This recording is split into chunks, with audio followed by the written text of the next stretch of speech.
Good evening, everyone. Vanessa Rufus here in the Live Impact News studio. Thanks for tuning in here on WCNC Plus. We'll be together for the next couple of hours. Want to dive right into some big happenings because as we've been sharing on our evening news, we have City Councilwoman Tijuana Brown, of course, City of Charlotte Councilwoman, but this is a town hall that she's hosting at this very moment. So we want to take you live out to this town hall. Keep in mind, we've been seeing, we saw her just a few moments ago, but her kind of interspersed with other speakers. This is supposed to be a town hall to talk about issues impacting her constituents, so potentially talks about crime or traffic, but this, of course, coming in the wake of her pleading not guilty to federal charges, and this is her first town hall since that event. Let's listen in live. Items as well. So all of this work is about creating a complete community, so having access to jobs, goods, and services all in the area which you live in. And we are developing 14 plans over a 2-year period, so we're kind of at the tail end of it now in the review and adoption process. But if you talk to any other community, that's really a tremendous effort. That's not something that is typically done all 14 at one time, and the 2-year time frame is significant as well. But I think over the 5 phases that we've had over the past 2 years, I think that the important thing to take away from this is each one of those phases had a deliverable that is now packaged up in the plans that we have available for review online. So engagement-wise, over the past 2 years, we've done a variety of different engagement tactics, both in person, online, 24/7 availability, all of those types of things. And we've reached over 400,000 people. We've had over 6,000 interactions, and throughout the whole process, we've received 1,700 comments, and we're continuing to receive comments on the plans as well. As Councilmember Brown mentioned, the documents are online, and we are still accepting comments in a variety of ways. I'll talk about that in a little bit. So I mentioned Charlotte has a very, very large geography for our population. So we're almost 350 square miles, I think, which is a lot of land area. So dividing it up into the 14 different geographies are manageable sizes to bring the goals of that larger comprehensive plan down to more of the community level. So they were all created through a systematic process. They were all created the same way. They have the same format, the same components, but some of the content is unique based on the geography, specific to that particular geography. And the goal or the approach is to accommodate growth in ways that we heard throughout these processes that are important to the community, respecting existing neighborhoods, aligning growth with infrastructure capacity, and creating vibrant places to live and centers where you have access to amenities and jobs and other things that you need in your daily life. So why should you care? What's the value in it for not only the community, but elected officials and the development community as well?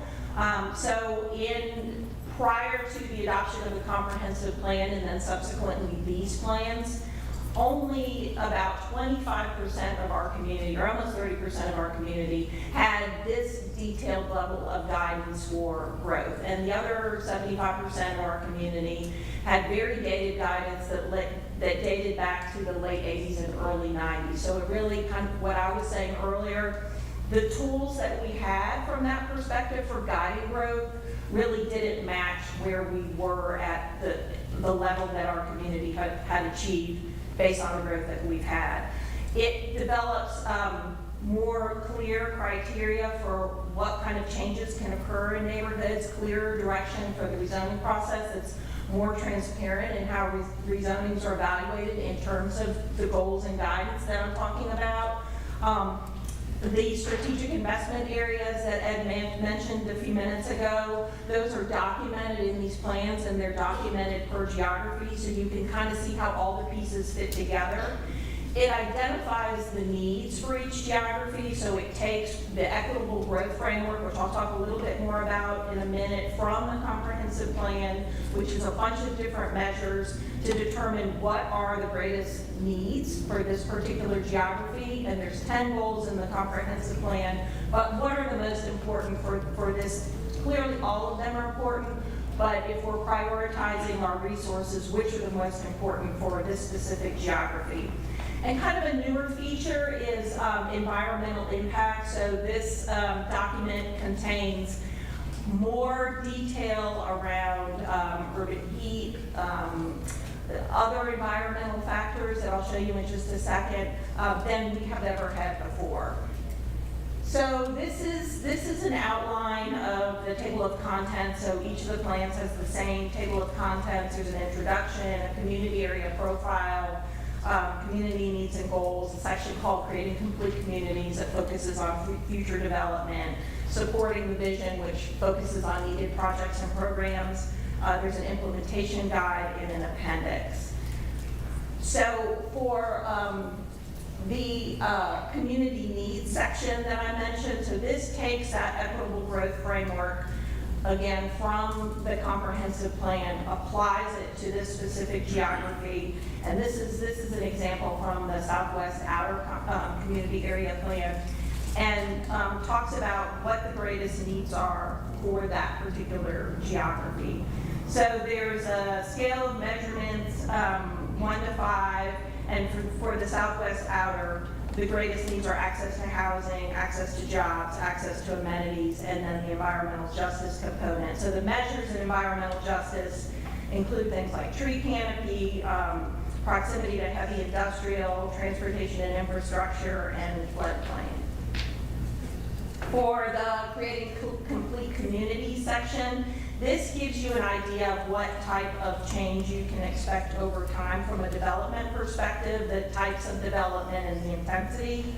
So, and this is not unusual for most of the area plans, that a majority of the geography is expected to remain the same. And when I say that, there may be redevelopment that's occurring, but it's the same type of development that you see there today. Like in this particular area, the yellow is lower density residential, so you would expect that you would continue to see that type of development as well.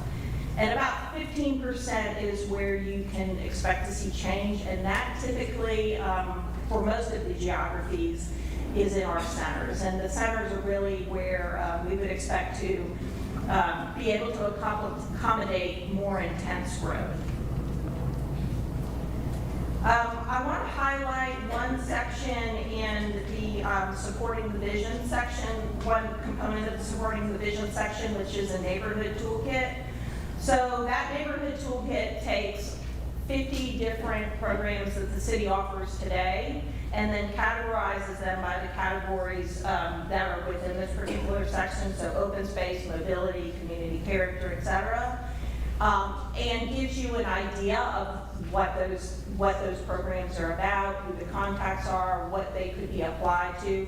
So really giving the community tools to kind of take ownership of its own growth as well. And putting that kind of all in one place that kind of makes sense for these different, for the different areas, interest areas that you might have. There's also a mobility section, and as I mentioned earlier, it catalogs a lot of the information that Ed was talking about and brings it to the community level. And the other thing I would say is that Goal 5 within the comprehensive plan, which is safe and equitable mobility, that is prioritized for every geography, so we don't specifically call that one out. But you can see some of the components that Ed was showing you earlier, again, are highlighted in this chapter for your geography.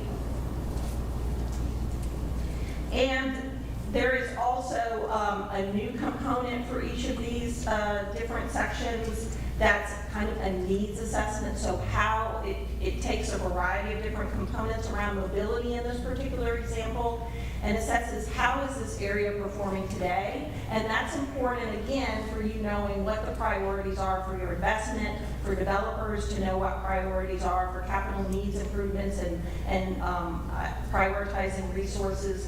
These needs assessment tables are very important to really be a one-stop shop for cataloging all of that, and a great reference for the community, for staff, for elected officials, and developers as well. And I also mentioned that there was an environmental justice and sustainability section, and I mentioned that that was new. That's something that I feel like is an emerging area that for the city, generally speaking, and certainly for planning, that we continue to grow over time, and we continue to work with our Office of Sustainability, the county, and others. We have a lot of new information regarding urban heat that we partnered with UNC Charlotte on. And there's a variety of other components such as tree canopy, et cetera. And again, it gives an assessment of how this geography is performing today and what is needed in the future to improve those conditions. So what happens after these plans are adopted? They're implemented in a variety of different ways. Future development that happens through the private sector, public-private partnerships, capital improvements, of course, the rezoning process and the future alignment rezoning process. And as far as this is not the end of planning, planning always is basically a snapshot in time. There's always going to be things and kind of shocks to our system or unanticipated circumstances, but having a plan helps us better react to those. And we have another tool in our toolbox called specific plans that I mentioned earlier that we're working on now to determine what are the different categories of those and what are the assessment criteria and prioritization, et cetera. But those will be focused more on very specific situations, have a much shorter time frame, and also be more focused on implementation. We also update our plans periodically, and all of this work that we're doing once adopted will be incorporated into the rezoning staff analysis and those other pieces. So we're working with Holly's team right now to figure out how to make that happen in the most understandable way. So all of these documents, we have a few sample paper ones at our resource table in the back, but they're all available online. You are able to comment on them online 24/7. Folks have typically found that that's pretty easy to do, and we have something like over 700 comments as we speak right now. In addition to that, we offer virtual office hours Tuesdays and Thursdays, Tuesdays from 11 to 1, Thursdays from 3 to 5. If you'd rather come in and do it in person, we're happy to do that. We've done that with other groups as well. And we're hoping for a council decision in June. So thank you very much, and happy to answer any questions at the end. And we also have a resource table in the back as well. Thank you.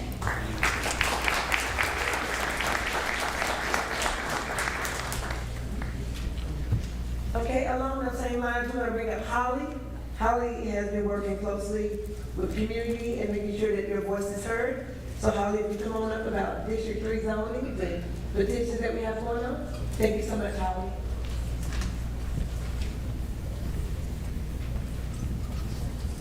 All right, my name is Holly Kramer. I work in planning with Kathy, as she mentioned, for the rezoning section.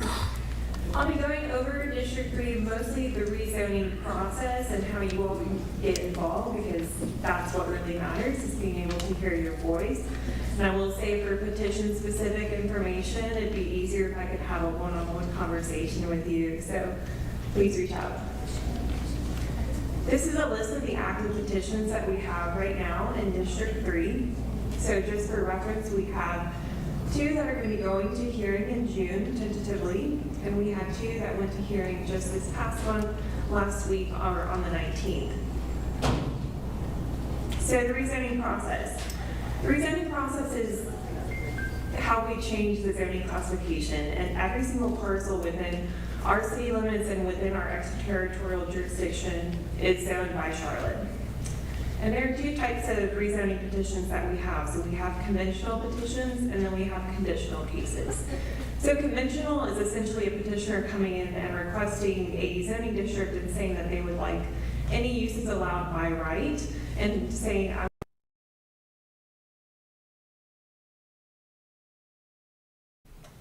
All right, folks, sorry about that. Looks like we're having a little bit of an issue with our signal out of the Councilmember Tier 1 of Brown Town Hall. We will work to get that signal back, and of course, we will be monitoring what comes from this meeting. As you just saw from several moments there of coverage of the Town Hall, we've not really seen Councilmember Brown speaking a lot, other than to just introduce some of these other speakers who are talking about various projects that are underway in Councilmember Brown's district. So, as expected, we are seeing some of these topics focus around transit and crime, and also, as we just heard most recently, looked like rezoning was the current topic of the moment. But a lot of eyes on this particular meeting, as this is the first one since Councilmember Brown pleaded not guilty to federal charges, which you can learn more about. We've done some extensive reporting on that. Find more on WCNC.com and inside the WCNC Charlotte mobile app. We did want to draw attention to, we'll be popping in and out with some weather views because we are expecting some rain overnight. Not everybody, but we're told by our weather impact team, isolated in nature. But looking ahead to Friday, where we're going to be more weather alert for the potential of severe impacts. More on that to come. But meantime, we want to turn to a decision that was made today via the Metropolitan Transit Commission. So there was a meeting just a few hours ago where there was a discussion on the transit system plan. This is more of the long-term plan for the Charlotte Metro, talking about the Better Bus program and some of the, rapid transit corridors and the needs there. There was extensive public surveying and hearings, about 6 months worth of these hearings, and finally a decision made on a long-term plan. So let's listen into this earlier meeting. Once again, this is the Metropolitan Transit Commission meeting. You're watching Live Impact News on WCNC Plus. Thank you very much, everyone. Mayor Lask, the town of Huntersville is here. Christy Clark and our town manager, Anthony Roberts. How did I miss that? I just said, hi, Christy. So sorry about that. All right. Mayor, just for the record, And you've got to get your tent closer to me, Mike. I get it, Mayor. All right, thank you. And so the county manager And Almost, Lee's right. almost here. And Lee is almost on the way. Yeah. Have you started, have you been sworn in and all of that yet? Officially June 30th, I'll be Okay. sworn in. We'll look forward to that. We want an invite. You're welcome. Okay, thank you. And Mayor, Mr. And Jones has then joined. we have Marcus Jones, the city manager for Charlotte. Okay. Anyone else that I missed? Let me know. I know that Ms. Altman is on her way, but let's go ahead and get started. So we want to have, I would like to ask for a motion to vote to approve the April meeting summary that you have in your document, in your notebook. Anyone? Motion approved. We have a motion and a second. We have a second. Thank you very much. All in favor, please raise your hand. All right, anyone opposed? I think it does. So now that means that we have our time for our speakers that are coming in before the meeting, or for our meeting. So let's first hear from Garland. Thank you so much.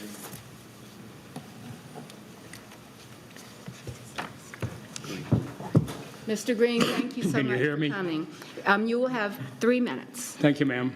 I want to talk to you today about the Transportation Resolution 2025-03. The bottom line, and I put a packet to you, you can look at it at your leisure. The public wants light rail to Charlotte Airport, Matthews, Davison with the proposed 1% sales tax. Resolution 2025-30 does not fully support this.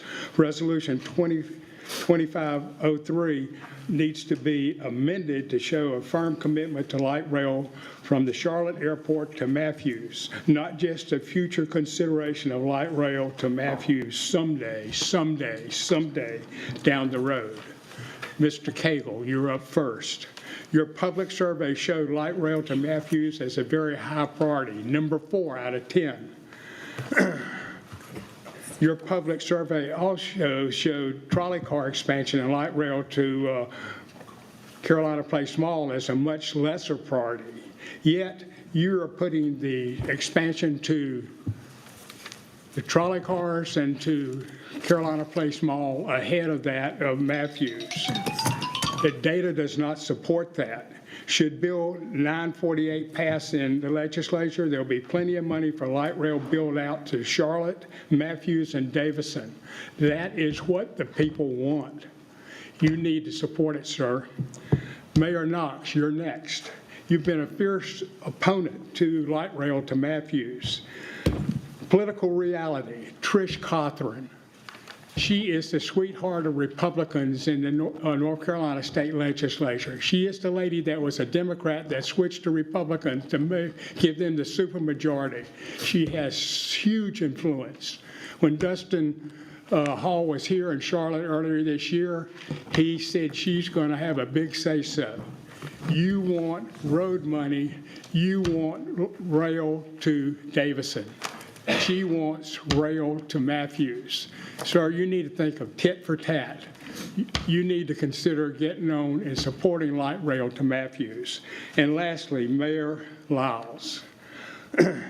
Krista Bakari recently filled a seat in the Charlotte City Council. It was a split vote. All the key Republicans, I'll name them: Phil Bergen, Destin Hall, Vicki Sawyer, Ms. Cawthorn. They supported Krista, but you voted against her. Do you not think that's going to be noticed? Anyway, the buck stops with you. You're the leader of the pack. Let's avoid an $80 million train wreck in our own backyard. I'm asking you, too, to get on board with the light rail going to Matthews. Thank you very much, Mr. Green. Your 3 minutes are up. Appreciate all of your remarks, and I think we all got a copy of them today Yes. earlier. One last thing, leading into the meeting, and it'll take 30 seconds or less to tell you. I put a proposed amendment in your packet. Mayor Higdon's going to talk about it. Thank you. Our next speaker is Evan Shulkoltis. Thank you. I'm trying my very best. I grew up in the South, Okay? You have 3 minutes. Thank you. Members of the MTC Board, it has come to my attention that on May 5th, 2025, during the budget presentation by the city manager to the city council, a discussion came up regarding the allocation of road budget funds pending the passage of the 1-cent sales tax.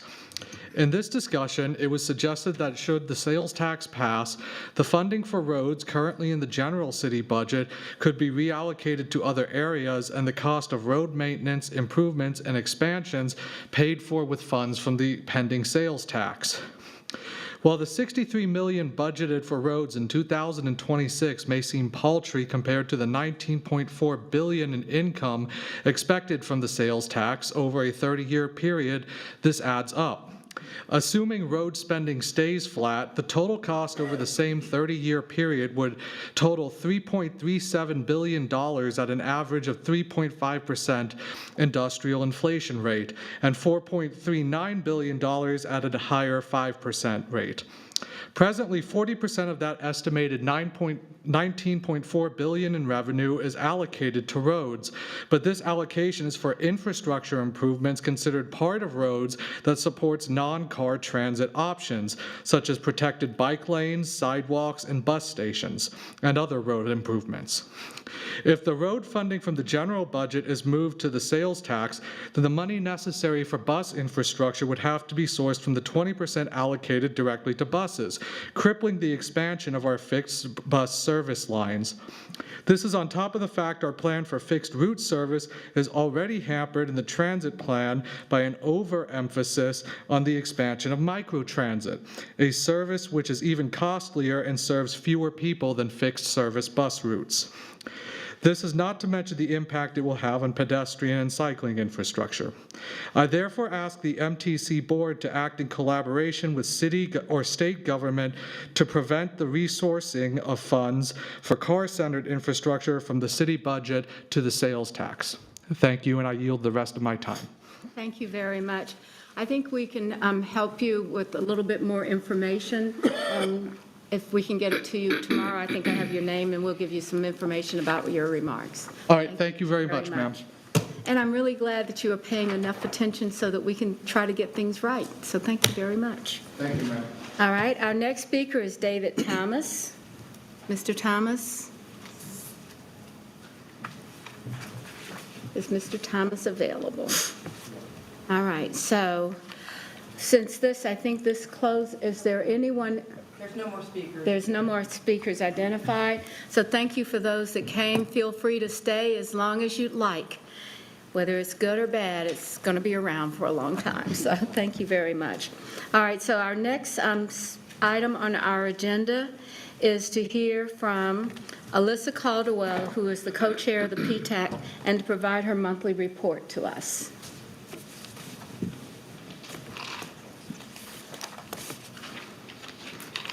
Hi. Good evening, Mayor Lyles and board members of the Metropolitan Transit Commission. My name is Alyssa Calderhead, co-chair of the Public Transit Advisory Committee. So thank you for the opportunity tonight to provide an overview of the report found in your binder. Our May PTAC meeting began with reaffirmation of the committee's grounding purpose and mission. We revisited the importance of building upon the region's extensive public engagement and planning work to date, while maintaining a focus on the equity and safety in our collective mobility vision. Members were reminded of their critical role in listening carefully, reviewing thoroughly, asking questions, and offering thoughtful recommendations to this body on behalf of the residents we serve across the city of Charlotte and its neighboring towns. The committee received a comprehensive update from Jason Lawrence, Chief Planning Officer, outlining the upcoming July 7th service changes. These changes represent a meaningful step forward in the evolution of a more adaptive and responsive transit model. Among the most significant adjustments are the planned transition away from the Village Rider routes and the Davidson Shuttle, with microtransit services stepping in to fill those gaps.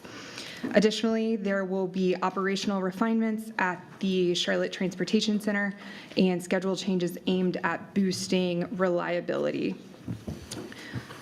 So these proposals were supported by a robust Title VI equity analysis and extensive public engagement, which confirmed that the changes align with rider needs and uphold our shared values.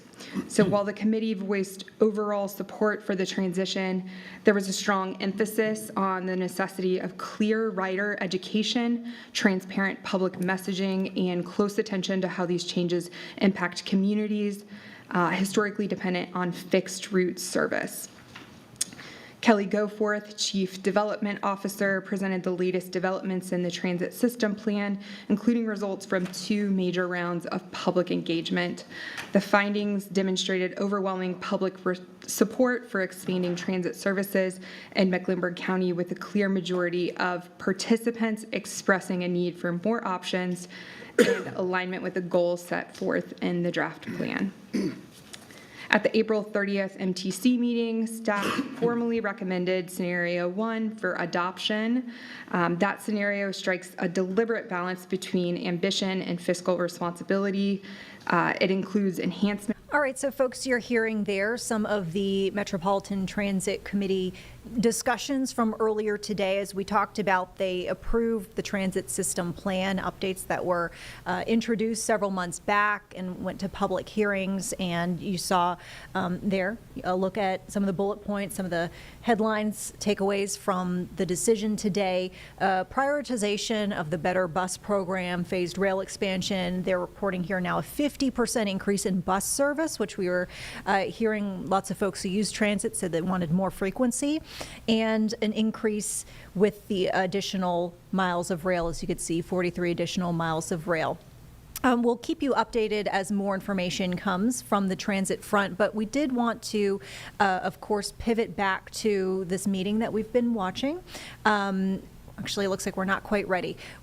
To give you a peek behind the curtain, the Tijuana Brown Town Hall, they're getting close to Q&A. So we do want to make sure that you were able to see that when that happened live, but it looks like they're still in the speaker before the question and answer session.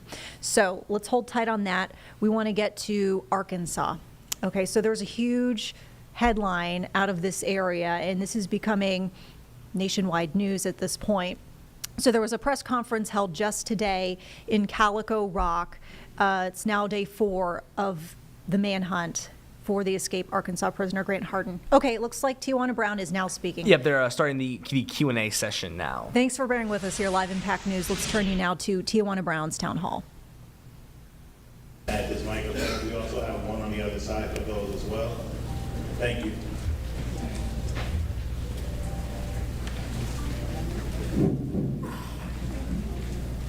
We'll start to my left. Hello, everyone. Good evening. I have a question. I have a student that attends Olympic High School, and I noticed that you are improving the area along Brown Greer and Steel Creek, but I didn't see anything referencing any sidewalks. I see the children, when they miss the school bus, they're walking through mud, they're walking through dirt, and there's not a sidewalk on either side of Brown Greer. Because it was cow pasture 5 years ago. And now Multi has come and they have added some townhomes, there's some apartments, but also, I guess, at the intersection of Brown Greer and Steel Creek, from Steel Creek and Shopton Road West all the way down to, I guess, Haywood Meadows, there's not a sidewalk there either on either side. And so I don't know if that's something that anybody's ever considered or brought up, but there's city bus, there's a city bus stop here. I see people that get off the bus and it's dark. So I don't know what the process would be to have that, or if that's something that would have to be looked at several years from now. But I do think that that's something that's important because my students learn how to drive and you almost kill somebody. Yeah, it's definitely very important. So thank you so much for that very important question. that will be in part of your planning. You can go online and you can definitely update that and let us know. It's very important to have sidewalks, and we're doing improvements all over the city. And of course, I'm fighting for District 3, so that is well noted. Does anybody in staff want to comment, somebody want to comment on that? But I hear you loud and clear. I know where Brown Grid is. I went to Kennedy Middle School, so if there has not been any improvement since I went to school, and I'm 53, that is a problem. So we definitely need to make sure that we hear you loud and clear, so that's noted. And we'll put that down for you, but we'll talk and see what we have in the area. So we actually are going to have wide sidewalks on both sides of Brown Greer. So that 12-foot shared use path that I talked about, that's a 12-foot wide concrete path. That'll go on both sides of Brown Greer. We're also going to be adding sidewalk improvements along Sandy Porter to connect that piece. The Pulte development actually paid into that Brown Greer project. So we would be putting those improvements along their frontage as well. So they were able to contribute to the project so that we can make sure that whole project whole. And also there will be sidewalk that will be included as part of the 160 project. And we're working with the NCDOT on that to make sure that we have that facility all along 160. So you'll see that complete network. We don't want to leave anything as a gap. So. And so we can get as many questions as we possibly can. If we can limit it to 1 minute, please. I'm going to the right side of the room now, sir. Your question? Okay, I just want to say I'll come thank back to the left, yes. Thank you, Ms. Brown, for allowing us to have questions and answers. On the silver line, as far as the appropriation of money, where would the roads be that would run on? I know that the money has not been allocated, so it may be a little early, but I know probably 15 years ago, I seen in the paper that it would wind up running straight up Douglas Drive. And so I would like to ask the direct question, will it run up Douglas Drive? Mr. King, can you help me with that? Yep. We can go into a little bit more detail after too, if you like. But the silver line on the west side goes from uptown to the airport and essentially runs Douglas Drive is at the airport. So it runs parallel to Wilkinson. When it gets to the airport, it'll be on the north side of Wilkinson, essentially where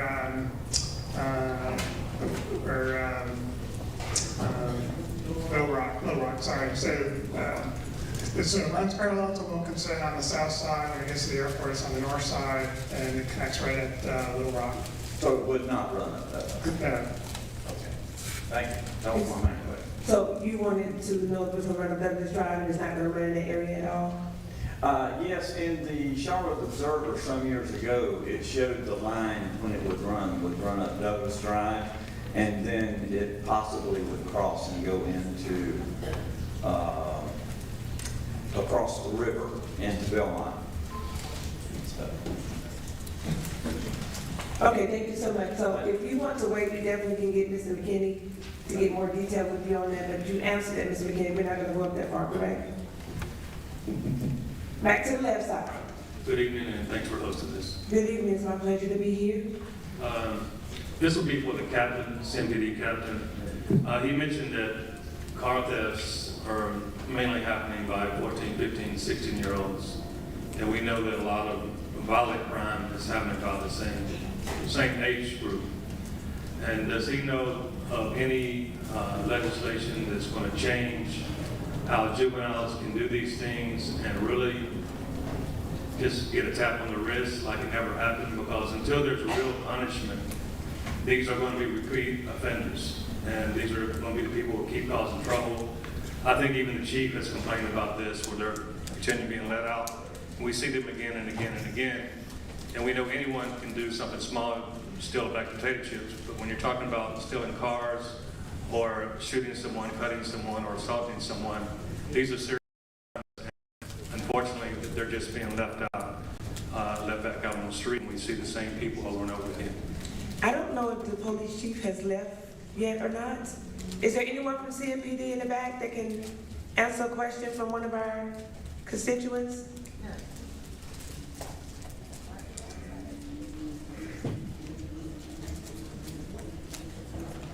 Not Captain Carter.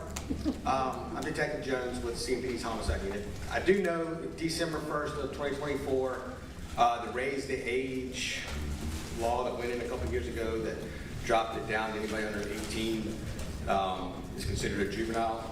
So that changed for felonies between A and E, I believe, which stealing a car would fall into that. Possessing a stolen car would not. But if they are charged with a felony between A and E, and they're 16 or 17 years old, they can go to adult jail and court. That's the best I can do for you. Well, thank you for coming and explaining that for us. Councilmember Brown, can you stay? Because my question is for CMPD also. All right, so Miss Virginia Kia, who's very active in Steel Creek. He's gonna, well, I have to. You're one of the leaders out here. You called me out of my emails, right? You're the reason why I'm in Steel Creek having this town hall. Like, because I have town halls in my chambers for a reason. Yeah, I understand. I know. You came especially for us, and we really appreciate it. Thank you for being here. My question for CMPD is, even though we've had crime stats lowered in Steel Creek, I wanted to know how many new officers have you added to the Steel Creek Division, and what impact has it had on the area? I wish I could give you the answer to that. I don't know, as I'm not assigned to Steel Creek. I work out of the downtown office in our homicide unit. So unfortunately, I would have to tell you to reach out to the coordinators for the Steel Creek Division or to Captain Carter. So, Miss Virginia, you can email that. They do have the answers to that. They was talking about that, so I'll get that information to you. I'll find out from Captain Okay. Carter. Thank you. Thank you. Send me the email and I'll send it to you. You can send it out to everybody. Still on the, are you on the left-hand side? Wait, is that line going all the way back there? I don't know if we're gonna get to all those questions. We're gonna try. Okay, so right, left, okay? There's been a stop sign that's been missing behind, I can't remember the street now, behind where the Zaxby's is and where the hotel is. The pole is still there. The sign has been gone for over a year. I've contacted the city. The city told me that was a state road. I contacted the state because now it's people are coming in from the outlet mall and coming down behind the Zaxby's where the McDonald's is, and nobody's stopping. And you got people coming from the hotels. You've got a three-way, and there's no stop sign there. Madam, which area on South Tryon? South Tryon is behind the Barrel. It's behind the Zaxby's. It's that little street that runs right behind the Zaxby's. Yeah, in between McDonald's, the side street by the bus stop. Okay, so I'll have someone to look into that, and if you could just, Latoya, if you get this information, we can email you the And I'll get the update. name of the street, because like I said, I was there last weekend, and I mean, I was less like, okay, who goes first? People coming from the hotel. I know exactly where you're talking about, right beside the bus stop. If you come out of McDonald's parking lot, you make a left, you go in on there. Dixie River Road, you would make a right. It's in Go between that right street. behind, yeah, go right behind the Zaxby's. Okay, so if you can see Latoya in the blue shirt and give her your information, we'll get an update for you on that, and we'll send it to you. How can I help you, sir? Yes, you can. I know Charlotte is experiencing a lot of growth. My biggest question is environmental control, and has there been any kind of studies to project environment? Because whenever you have to start talking about borrowing water, that means there have not been a good study done to provide the resources, the natural resources, and hold on to those natural resources to be able to allow the community to be healthy. And my concern is environment, because we all need to live in a healthy environment, and water is our #1 natural resource. And we can ill afford to disregard thinking that with a mind focused on growth projection. How are you going to make up for that? So absolutely, thank you so much for your question, your comment. And we do care about environmental, and so when we do the redistricting and the rezoning, the one thing I ask as a council member is what the community input is. You know, whenever you have the community meetings, your input, your engagement matters to me first. So thank you so much for that. I really appreciate it. Back to the left side. Thank you, Councilman Brown, for the forum. I guess the resounding question I have, and I know probably several others here have, what are you getting from CMPD, first responders, and those people that respond to emergency situations with all the growth down here, Highway 49, 160 still?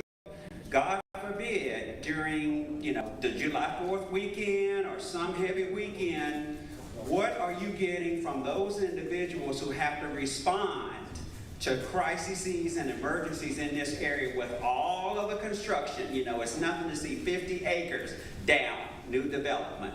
And those same roads, I've been down here for 15 years, haven't been expanded. And you just constantly see rampant growth. The same road. So from a responder perspective, what type of concerns are you getting from CMPD, CFD, and those type individuals? Is CMPD still in the building? I think they ran out, y'all ran them out, but I will definitely, I will speak to that. We were talking about, we call 911, you go into rotation. I called 911 and been put on hold. I've been beside a constituent in a car accident. In a car accident, they rated by the specificity of what's going on, the seriousness of it. We are short-staffed and short-handed. So that is something that I wrote down, and I will get back to you. If you can speak to LaToya, there's also some things going on with EMS in the county and the fire department that we're trying to work out. So I'll be more than happy to get back with you on that, but that is a very serious and needed question. It also involves safety, so thank you for bringing it to our attention. Back to the right-hand side.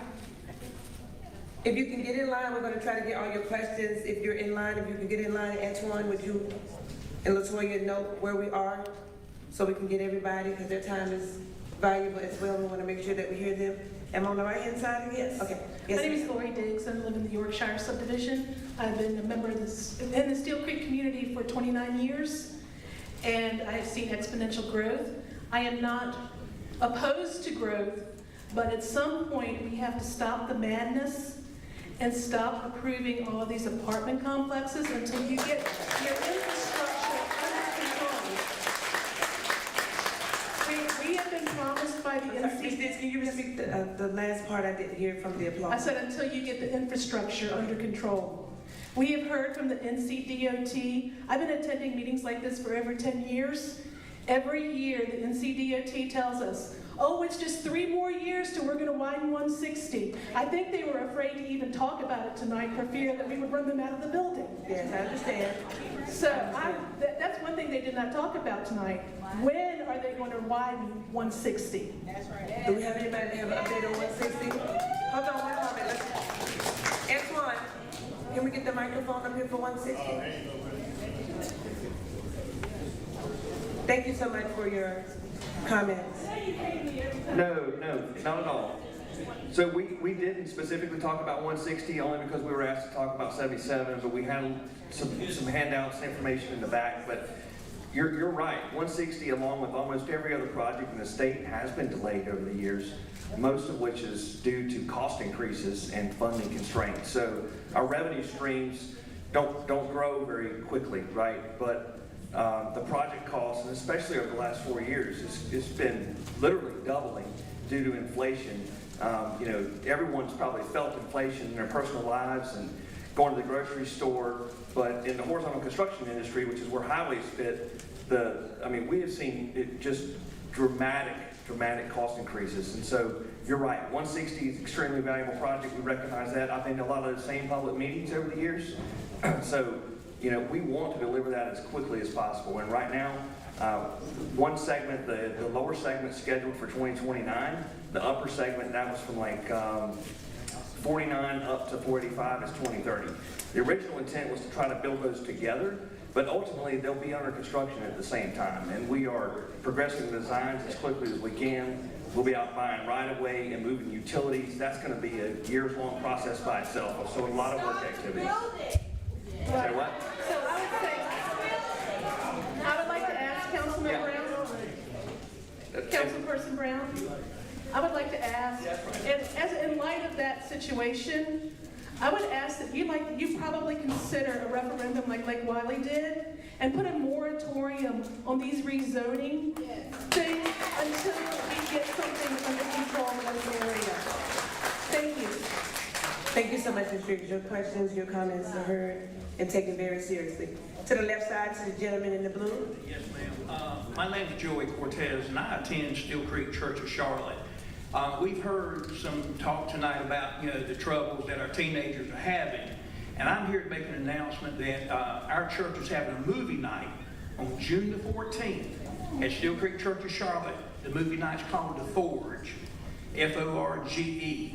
If you haven't seen the movie, it's a must-see. Ms. Brown, you've seen it? Yes, sir, I've seen it. Virginia Keogh has seen it. Captain Carter, Chief of CMPD, Steel Creek Division, he's seen it. He said it's mandatory viewing in his house. So what I want to read real quick is about what the movie's about. Join us for a special movie night as we experience The Forge together. The story unfolds around finding deep faith and mentorship through a trusted mentor, learning to walk away from things that hold us back, working through forgiveness, and stepping into meaningful community for Christ. We will be providing popcorn and refreshments, and it's free. Now, if you have children, especially school-age children, middle school and high school, it should be mandatory viewing for you also. You can see it on Netflix. You can also buy the DVD. It's free. So all you need to do is go to steelcreek.org. Very simple. steelcreek.org. Click the menu, scroll down to events, scroll down to Arrowwood events, and scroll down to June the 14th, and you can read about the movie night. Did I say it was free? Popcorn and refreshments. If you got school-age children, it should be mandatory viewing. But hold on, yeah, we do have questions, but he did ask and he emailed if he could speak on that. It's very important that, the community step in when it comes to the youth. It's gonna take more than CMPD. And so, I'm sorry. I'm If we just could gonna be respect respectful. everybody. I'm with the highest level of dignity and respect always. That's the way my mother raised me. With what you said, we do need community to come. I will not be disrespected by anybody, because I don't disrespect anyone. We do need community to come together to take care of our youth. Our youth need us. If we turn our back on them, we're gonna see them out. So thank you so much for your initiative and what you're doing for our youth. It takes a strong individual to stand and work with our youth. So thank you so much for coming today. I appreciate the time. Ms. Angela of Springfield Community, thank you so much for coming out. And your question, please. Good evening, everybody. This is a great joy for me to come out way over here to Steel Creek to see the other people, you know what I'm saying? And I noticed over here on this side of the water, it seems like it's more liberty. And I guess you guys, y'all own that liberty and y'all deserve that liberty. We're over on Nation 4 in Arrowwood. They have miscombobulated everything. I remember that area used to be very nice. My father got the house in 1973. It was predominantly white. When the black folks started moving in, the white folks moved out. So I don't know what happened, but this is my question. Now, I heard that the drugs was bad in the 90s. I don't know. I got my dad's house in 7 years ago. He passed. So this right now is a legacy for me to do some stuff in the community. One thing I want to say, you said about the police. The police know every drug house over there because I talk to them. And I tell them, I say, have you heard about Silent Night? Remember back in the late 80s and the 90s, where what they do is, Silent Night time was, they would target houses. They would look at these houses all year long. They did a roundup, a bust at the end of the year. And they won't do this now. Even the young police officers don't know anything about this. But what they don't understand is these older drug dealers are now incorporating young kids to be drug dealers. And so he said the drug thing is, he said the crime is low now. It's low now because everybody is shifting, and it's going to be big again until we hit this stuff and hit it hard. Now, in my community, I want a lot of people to be out of there because I want the niceness and the beauty that you guys got over here. Because Springfield used to be like this, and I know it could be like this again, but I do need help. And the police know these drug houses and not doing anything. Well, thank you, Angela, Miss Angela, for your leadership. I know that you are working really hard on Nation Ford Road. As you continue to work, and we'll get our great neighborhoods to contact you and work with you because you are a true advocate. And thank you for your hard work on Nation Ford Road in the Springfield community. Mr. Harlow. Thank you. Thanks for having this. City staff, thank y'all for being here. This shows the heart of Steel Creek, right? Very diverse community. Question about just capital planning and money. And we've heard questions about, where's the money going? There's not enough money, all this stuff from different areas. And we understand city and local governments are challenged sometimes. But my question is about the River District. So River District's being built. Don't know, ask about it. But there's this secret fear around, this large public investment into the River District. And as we know, private investment follows public investment. What that might mean for the greater Steel Creek community, that once that River District is complete, it's supposed to build as the new Valentine, right? What happens to the rest of the Steel Creek route? Has there been any, I guess my question is, has there been any conversations around capital budgeting, capital planning, beyond the River District as it relates to the Steel Creek community, either with the rest of the council or with the manager, to ensure that when that River District is done, that all the public dollars that might come from, capital projects aren't just directed there because it's new and shiny, but there's all these other communities that are still waiting for certain things, and we'll get some things, but as the future comes, making sure that the River District isn't the only thing being talked about in this area. So thank you so much for that, Mr. Harlow. The conversation is probably being kept quiet, but I will definitely make sure that I reach out to our city manager and ask him what you just asked me, and then we can disseminate that information out to you. As the River District stands, it's still in preliminary stages, so I don't think we've got that deep in conversation yet. But as you know, if it's anything related to my constituents, I'm going to fight for them. So I will send that information over to our city manager and get back with you. But thank you for that question, okay? This is the last question, the gentleman right here on the And right. Mr. Lopez is okay, well then Mr. Lopez will be will be the last. last question. Yes, sir. How can I help you, sir? Hi, hello everyone. Hi, Councilwoman. My name is Roland Washington, and I'm a community activist. I've moved out to Steel Creek about 15 years ago. That's when the farmland was still out there, most of them. Okay? There's a stoplight out there, a push-button light that halts the traffic. Aside from the roads being not wide enough, as everyone says, the traffic's heavy, the city's building, taxpayers pay their taxes, the state and the city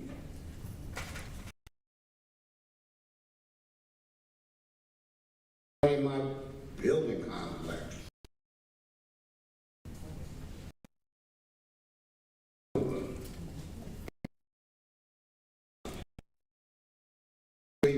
Because the way it was said, the candlelight visual, the lights, the tall cameras and everything in the air. We pointed out that aside from all the complaints about Steel Creek Road, there's 2 dead spots, dark, on both sides. You're speaking of 160? Right where I live. So we're talking about the lights. The lighting out there is bad. So if that could be addressed along with fixing the roads, putting the sidewalks in, because and there's kids there living right on Steel Creek. So therefore, they need to address the lights. Thank you so much, Mr. Roman. Mr. Lopez, Javier. Thank you so much, Councilwoman Brown. Thank you for coming out, everyone, and listening to us. Of course, Steel Creek Residents Association is highly focused on all the development, and so we're glad to see that we have planning and long-term planning here today from the city. I'd like to just remind that we're still seeing a lot of unintended consequences from the UDO. We'd like to have deeper conversation with Holly and some of her staff so that we can continue to see the rezonings become visible to the community and have their involvement, matching those with the intended long-range planning types, right? We're seeing some interesting interpretations of what a community center might be. And then we'd also like to remind that we would like to revisit some discussions we had about rezonings by right development in the ETJ, where we would like to talk about maybe a 5-acre limit on that. So again, thank you so much. Thank you so much, Javier. You are you're a good advocate. You're amazing when it comes to your community. You send in your questions, your emails, and make sure that they get to me. If I don't respond, you say, hey, I'm still waiting on a response. So thank you for being an advocate for your community. You are a great leadership in this community. City staff, give them a round of applause. They take a lot of hits. Antoine and Latoya, thank you so much for what you do for all the council members and all your hard work. And so for me, I want to leave you all with this. Thank you so much for coming today and for your time. And so this has been one of the most difficult 6 days of my life. But I want you to hear directly from me. I am still here. I'm still fighting, and I'm still serving. When I ran for office, I told you that all my life I had to fight. Well, I'm fighting now. But I'm committed to this community, and nothing has changed. I represent the largest district in Charlotte, North Carolina. District 3 is the biggest. And I take that responsibility very seriously. I will continue to show up and do the work that I was elected by you to do. It's not my seat, it's your seat. Thank you for your support, your time, but pray for me and my family during this time. Thank you. Councilwoman Brown, thanks for coming out. Have a good night.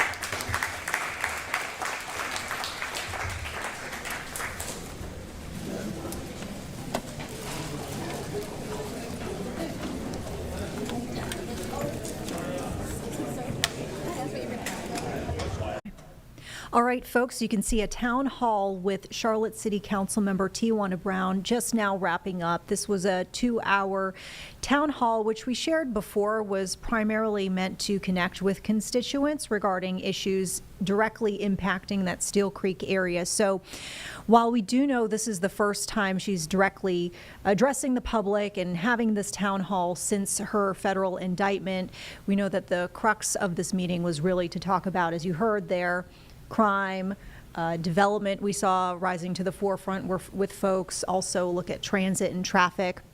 And you heard just a few moments ago, she addressed her constituents there, essentially asking for her prayers, saying that for her, saying that she's going to continue to fight this latest situation. And as we reported, she has pleaded not guilty to these federal charges related to accusations of fraud and misuse of PPP funds. This is pandemic era funding. She and her daughters facing these accusations. So keep in mind, we'll continue to cover the very latest with the story overall, but also tonight, as you keep it here on WCNC Plus, coming up at 11 o'clock when our late evening newscast rolls around as scheduled, our Julie Kay, who's actually at that meeting right now, is going to be putting together a full report of what we heard. And I just checked in with her a few moments ago, and she actually talked about the nature of this question and answer session, because we saw a lot of pre-scheduled announcements with the meeting, followed by at the very end there, this Q&A opportunity for folks from the public to come up to the mic and ask questions. Julie was telling me that there were actually a lot of people who lined up, and we did hear from quite a few, but she was saying that she felt like not everybody who lined up was going to ask a question. And notably, we didn't hear any of the constituents who were able to ask a question during this 2-hour town hall really refer to this federal indictment, although, as we just mentioned, Tijuana Brown herself addressed it right there at the very end before all the events wrapped up. So, as we mentioned, keep it here throughout the rest of Live Impact News and through our 11 o'clock newscast for the very latest. With that, we want to hit a couple of breaking headlines that just came into our Live Impact News studio. Tweet just coming down this evening from U.S. Secretary of State Marco Rubio. This coming to us on X. He just posted here the U.S. will begin revoking visas of Chinese students, including those with connections to the Chinese Communist Party, he says in this post, or studying in critical fields. So we will, of course, continue to monitor the fallout with this situation, what the reaction will be, whether there's applause from one side and criticism on the other side. But you know, essentially, we've been seeing now this effort by the Trump administration to ramp up deportations and also revoke student visas as part of ongoing efforts to fulfill the president's immigration agenda. We also heard Secretary Rubio issuing a further statement talking about revisions for visa criteria, trying to enhance scrutiny of all future visa applications from China and Hong Kong. And of course, we mentioned this is an ongoing situation. We're still waiting to see what sort of comment will come from other folks. It sounds like the Chinese embassy in Washington didn't immediately respond to any requests for comment, so we'll keep an eye out for anything of that nature. But in general, you know, the tensions here between U.S. and China kind of bubbling up once again. China has been at the forefront of, as we've seen with the president's trade war, facing the brunt of some of these tariffs, and of course those tariffs have caused some you know, impacts to financial markets and supply chain and such. So we can also share with you Chinese international students in the U.S. That number has actually been dropping. It went down to about 277,000 last year from a high back in 2019 where that number was 370,000. So more on this to come, and other breaking news, of course, that we're seeing here. I don't know if we want to go to the International Court of Trade or are we going to Arkansas? Okay. Yeah, this is the other breaking headline that just came in just a few moments ago. We are seeing a three-judge panel, rather, of the International Court of Trade declaring some of President Trump's tariff-related executive orders to be, quote, invalid and contrary to law. So this just came down as breaking news just about 15, 20 minutes ago. This is what the judges wrote here, quote, "We do not read the International Emergency Economic Powers Act to delegate," in their words here, "an unbounded tariff authority to the president. Instead, we read that act, the provisions there, to impose meaningful limits on any such authority it confers." So essentially here, this ruling meaning that any tariffs imposed as the result of some of these executive orders are not to be imposed. Of course, the Trump administration can appeal here. That appeal would go to the U.S. Court of Appeals in the Federal Circuit, which is based in Washington. So we'll keep you updated on that front as well. Meantime, we've been talking here on Live Impact News about some big updates coming out of Arkansas, and just a really wild and concerning case of a former police chief who escaped out of prison. So this former police chief was serving decades for brutal rape and murder. He escaped from a Calico Rock prison Sunday by disguising himself in a law enforcement uniform. His name's Grant Harden. He's 56 years old, and now local law enforcement are trying to put out the word to folks in the area that he's out there seemingly still, and they are still looking for him. So this is the update we just got this afternoon from authorities there. Let's listen in.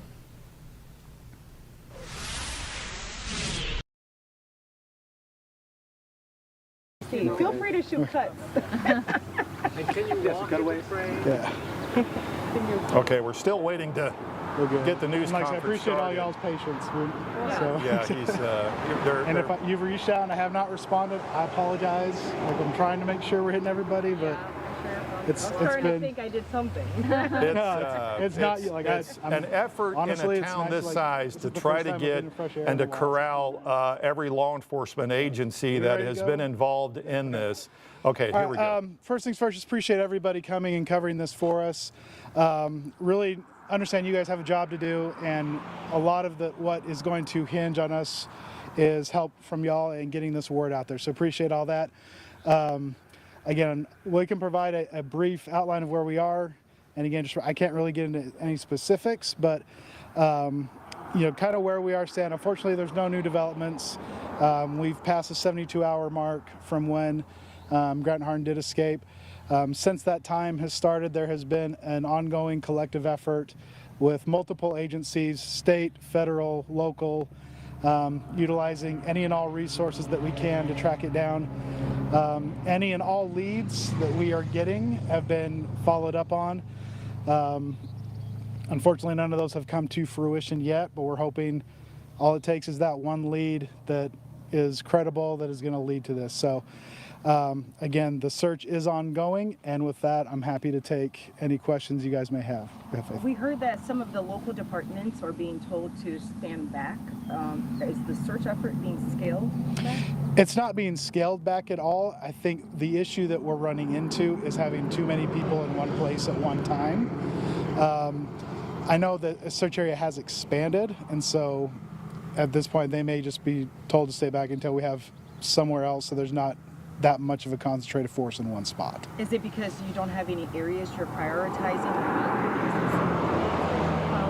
I mean, there's a lot of different things we're following. One of the challenges that we have for this area is it is very, as you can see, it's very hilly, it's very rocky. There's a lot of places where it's very narrow to get in and it's very narrow to get out. And we've had a couple instances, I know, during this search where it's been hard we have too many people in one place and units are on top of each other trying to get in and out. It's kind of hampering it. So I think it's just trying to be very coordinated and making sure that we're spreading our resources where they need to be.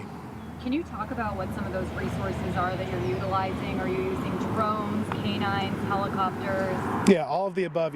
We have, one of the nice things in the Department of Corrections, we have a very robust canine search team, and those are being utilized as much as we can. Drones are being utilized, aircraft. One of the hindrances we have had the last few days, you guys know, is we've had a lot of rain. It's been very wet, and rain hinders those type of searches. With our track dogs, the rain can affect, them being able to pick up that track.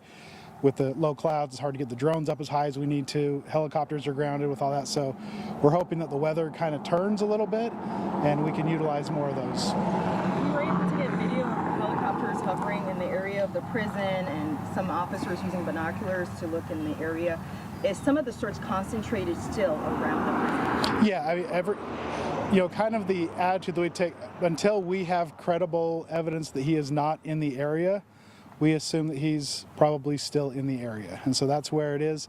The north central Arkansas area is where the main source of the search is at this point. And a lot of that too is just double backing and double checking to make sure we're not missing anything in the immediate area where we know for sure he was, just double checking that area to make sure there's not something we're missing. Can we go back to Sunday and you can talk about, we all know that he was wearing some sort of makeshift outfit that looked like he was perhaps an employee of the detention facility, and then we also saw in the affidavit that somebody opened the door for him, presumably assuming he was an employee. Can you just walk us through what we know so far about how he was able to exit the facility? Yeah, that is our assumption, is that, everything that he was wearing standard issue inside this facility. It is not there's no inmate uniform that looks like that. There's no officer uniform that looks like that. It very much and that's part of the challenge, is determining what exactly he was wearing and following up on those. Our understanding is that being he was former law enforcement, he tailored that to look like a law enforcement officer. We do have, with this being part of, facility, we do have law enforcement that comes in and out on a fairly regular basis, and that is our assumption that he did that to try and mimic a law enforcement officer. As far as the events leading up to that, that's still being looked over and considered and analyzed at this time, and so, but yeah, we believe that was the intent, was to mimic a law enforcement uniform. And can you speak to the employee that opened the door? All I can say at this point is there are a number of investigations and questions being asked just to ascertain exactly what happened. and that's really all I can tell at this point. What's supposed to be the protocol in the case that Priya is talking about? How are law enforcement officers supposed to leave the prison? Are they just supposed to say, hi, open the door? I mean, there is supposed to be a verification of who it is. And so, that's one of the things that we're looking into is where that lapse was, and it's making sure that doesn't happen again. Can you rule out that he didn't have any help on the inside? We're not ruling out anything at this point. And that's part of that investigation and making sure that we have all those questions answered. Any indication that he's had help since getting out? Again, we're looking into that as well. We have we can't comment on that at this time. Can you talk Laura, did you? Sorry. layers of security that Martin had to breach to get out of the prison? Was it one lapse or multiple failures? That's part of what we're looking into as well. We have a pretty good idea of the route that he took and kind of some of those circumstances, but part of that investigation is looking into exactly what happened during that time frame and what, if any, lapses happened. Have there been any, Have there been any credible sightings in the last 24 hours? None to my knowledge, just a lot of tips, but none of those have come to fruition at this point. How confident are you that he's still in North Central Arkansas? Based on the information that we have and the experience of our teams, they feel fairly confident that he is still fairly close to this region. We're not going to rule anything out at this point, obviously, because all it takes is one vehicle to hop in and you can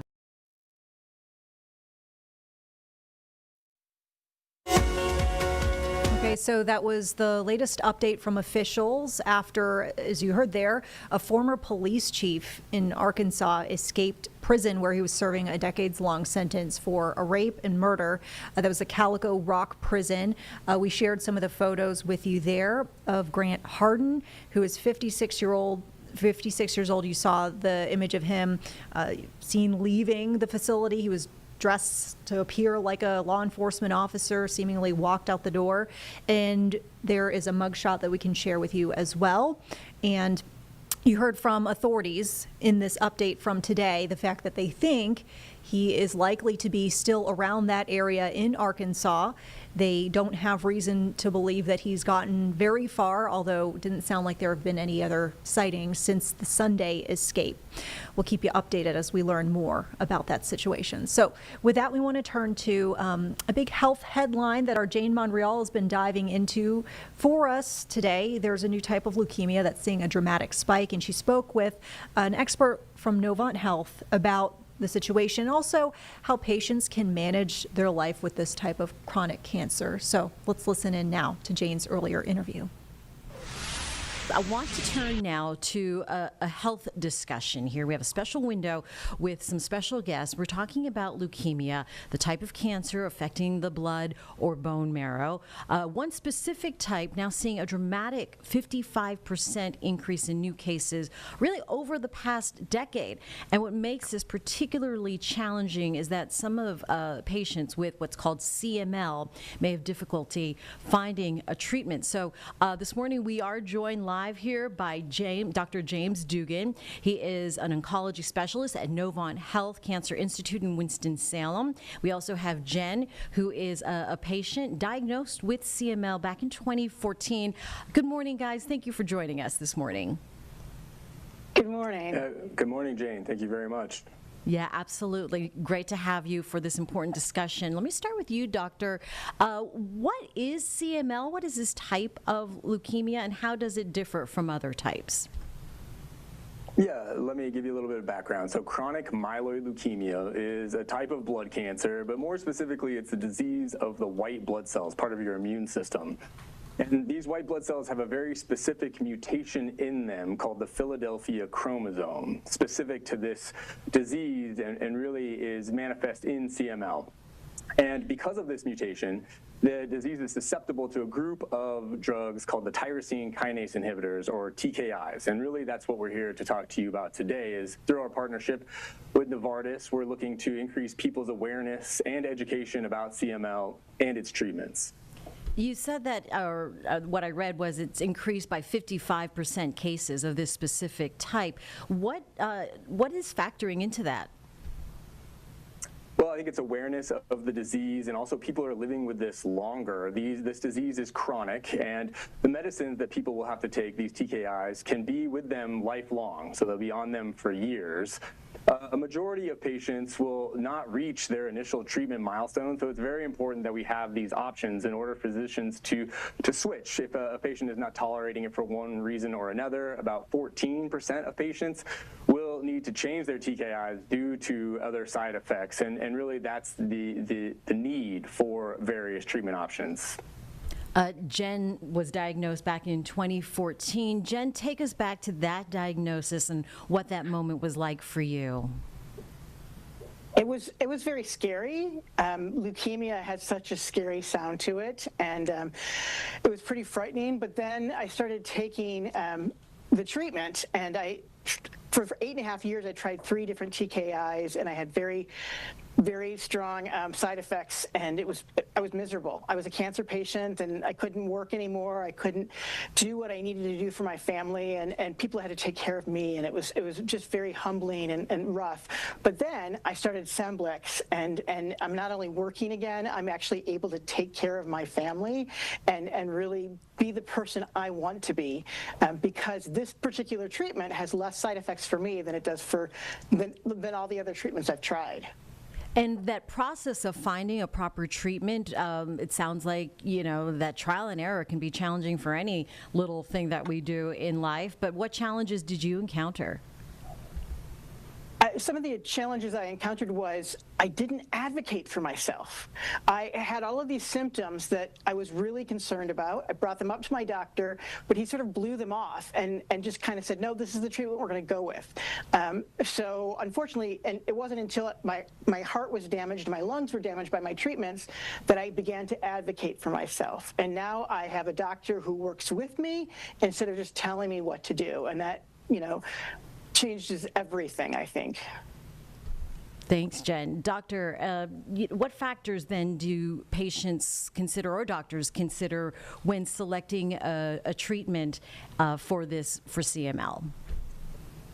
Well, given the fact that we have a variety of options, Scemblix is just one of many. This drug is also known as asciminib, and it is approved for both newly diagnosed and previously treated patients with Ph-positive CML in chronic phase, which is the most common type of presentation for this disease. This particular drug has been found to have an improved efficacy at 48 weeks in recent clinical trials, and this efficacy is manifest in deeper treatment responses, right? As I mentioned, patients will have to stay on this potentially lifelong. And because of that, there are going to be certain side effects, right? And there are side effects associated with all of the TKIs. For this one, common side effects, lowered blood counts, increased blood pressure, maybe some GI upset. Certainly that is not an exhaustive list of the side effects that can be associated with this medication. And for more information, we urge patients to turn to learncml.com and to really have a conversation with their physician. Just to reiterate what Jen just said there, is that in order to find the right drug, in order to find through this trial and error process, to find the one that matches for you, you have to be able to advocate for yourself and discuss this with your physician. Everyone is going to have a different experience with these TKIs, and what may have worked for one patient is not going to work for another. The good news here is that people can live with this and return to their normal, healthy lives living with CML. And because of that, we should also focus on honoring their quality of life, right? We can do both things, find efficacious therapy and help people live with this better. All right. Well said there. Dr. Dugan and Jen, thank you for joining us this morning. Definitely lending some insight on what this is and what people can do, and a testament to how you can have a good quality of life, even 10 years beyond your diagnosis. Thanks, guys. Thank you. We really appreciate you. Thank you, Jane. All right. Absolutely. Have a great morning. All right, so a really interesting dialogue there. And of course, you can learn more about this via our website, WCNC.com. We also have this full interview, if you'd like to watch it back again, available on our YouTube page. We want to go back to this CATS meeting. We talked about big transit decision that was made today, courtesy of the Board of the Metropolitan Transit Commission, including increase in bus service, obviously a commitment for more miles of rail service. So let's listen back in to this report from just a couple of hours ago. You're watching Live Impact News on WCNC+. Efficiency and speed on the Gold Line, including potential changes to stop spacing, signal prioritization, and the exploration of on-demand stop activation to minimize delays. So these considerations are part of an ongoing effort to optimize performance within the broader strategic and financial framework of the system. So as the transit system plan progresses towards adoption, PTAC recognizes that successful implementation will depend on transparency, adaptability with the public. So the committee remains committed to the principles that have really guided our work: equity in service delivery, improved frequency and reliability, meaningful public involvement, and smart investment in infrastructure. And we found that the Better Bus framework and the vision set forth in Scenario 1 offer a strong and actionable path forward. And then lastly, a synopsis of the current sales tax legislation was deferred due to time constraints and is expected to be addressed in our next committee meeting on June 11th. So on behalf of PTAC, we appreciate the continued collaboration with MTC, and at this time, I welcome any questions or comments that you have regarding this report. Well, first, thank you for the work that you're doing and the committee is doing with you. And so with that, I'll open it up for questions. Any questions for Alyssa Calderhead, who is the co-chair of the PTAC? Any questions? Comments? All right. Hearing none, you're doing a great job then. Thank you. Thank you very much. All right. So next, we're going to hear from Brent Cagle for the CEO report. Yes, Mayor Lyles. Good evening, members of the MTC. So I will try to keep my report brief this evening. A couple things to note. The FTA will be beginning their triennial review of CATS. This is the normal scheduled triennial review. It comes every 3 years, and it's time for a new triennial review. They will be on site next week conducting their on-site evaluations, and then they will follow up with us with any comments associated with the review. As we understand those comments and are able to respond to them, we will also bring forward results of the triennial review to this body, to the MTC. And second individual pulled a gun and gunfire ensued. Third individual was struck. Our security and CMPD immediately responded and were able to identify the two folks involved in this, and CMPD is continuing the investigation into this incident. I will say, when it comes to the CTC, while we're talking about this incident, another item that you all received a report on or an update on as MTC members this month, we have served notice to the concessionaires, the food and beverage vendors, and the one concession store, and there's another sundry store, terminating their leases. This was all outlined in their leases, and we were exercising our right to terminate those leases. Those leases will terminate roughly over the next 90 days. The concessionaires are entitled to relocation benefits as specified by the FTA, so we will also be working with them to arrange their relocation benefit as they're entitled to those.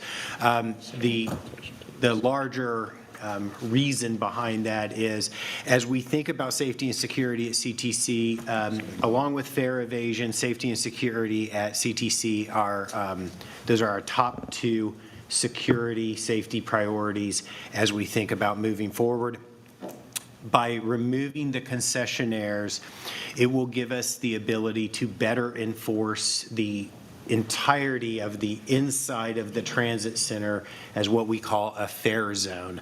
If you've ever used the blue line and you've noted that literally on every Blue Line platform, there's a red line that says Fair Zone. The reason that's there is once it's there, our safety and security personnel have the ability to ask for proof of fare, i.e. if you are not a ticketed passenger, you should not be just sitting at the facility or utilizing the facility for other purposes. So by being able to mark the fare zone and ensure that the transit center is being utilized by transit passengers, we're better able to maintain security within the facility. The last thing I will say on the transit center is in June, we would like to bring forward an overall plan with, to provide to you details on our plan to make renovations and rehabilitation to the transit center beyond just the enforcement of the fare zone. That is an important first step, but it is only a first step, and so we plan to do that with this body in June. With that, I'll move on to our safety summary. The Bus Operations Division. Sorry, may I ask you a question before you go on to the next part? Is that okay, Madam? Yes, sure. Oh, thank you so much. What is the difference between the triennial review of the FTA and the off-cycle review? Like, what will they look at that's similar or different? They are very, very similar. You may recall the FTA came in and did the off-cycle reviews at this body's request. And they are very, very similar. The triennial review in those two elements, right? So the off-cycle reviews were focused on financial oversight and maintenance. The triennial review looks at both of those areas, and so it's very similar, but it also looks at other areas like human resources and policies associated with that. So those two areas are very, very similar. The triennial is much more comprehensive in the scope of everything it looks at. So the big buckets being financial and maintenance, but like is just safety and like all of that's wrapped into maintenance, I presume? Yeah, so as part of the triennial review, NCDOT SSO, which is state safety oversight, is also part of our triennial review. And at the same time, NCDOT SSO will also be working with the FTA for their triennial review. And how long does that process last? It should take, well, the on-site review should take a week or two. It shouldn't be that long for the report, but the FTA has not given us a time frame for when they will be giving us the report. As soon as I know that, I can share that with the FTA, with the MTC. Okay, thank you. And I'm really excited to hear about the plans you'll be bringing forward in June for the rehabilitation of the exterior of the CTC as it currently is. So I await that. And if I may just take a tiny moment of personal privilege to recognize my former colleague, County Commissioner at Large, Wilhelmina Rimbert. So happy to see you here. And I was listening to the mayor as I was rolling up. And thank you for recognizing Michael Bryant. But it is incumbent upon me, and I do want to take a moment just to formally introduce him to you. Please give him a very warm welcome as our incoming county manager. We are so thrilled. We feel so lucky. He is a long-term county public servant and deputy county manager with a very deep book of experience. And, our managers are so essential to the work we do here at the MTC. And although he has big shoes to fill, we have the highest confidence in him.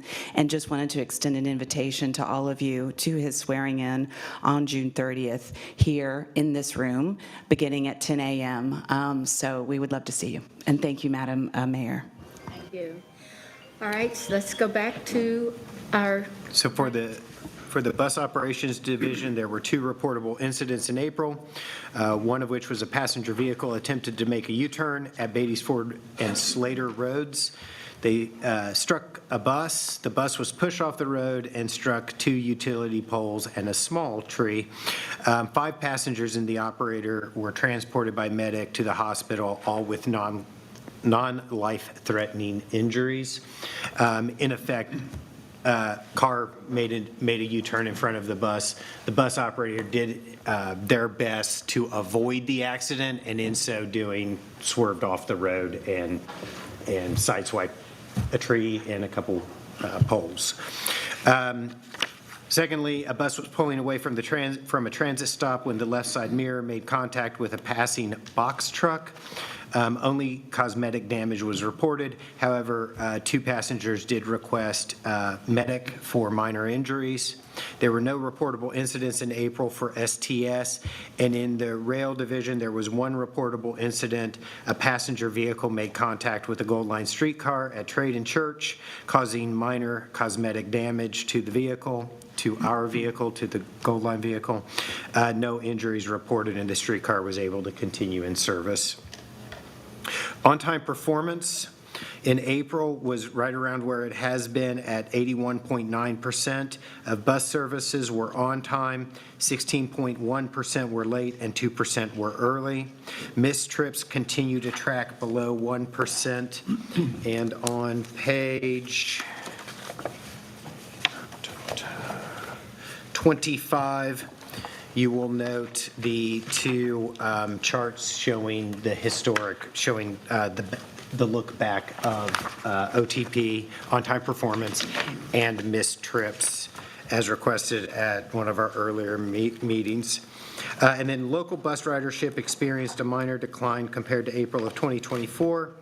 However, year-to-date bus ridership for fiscal year 25 is 4% higher than fiscal year 2024.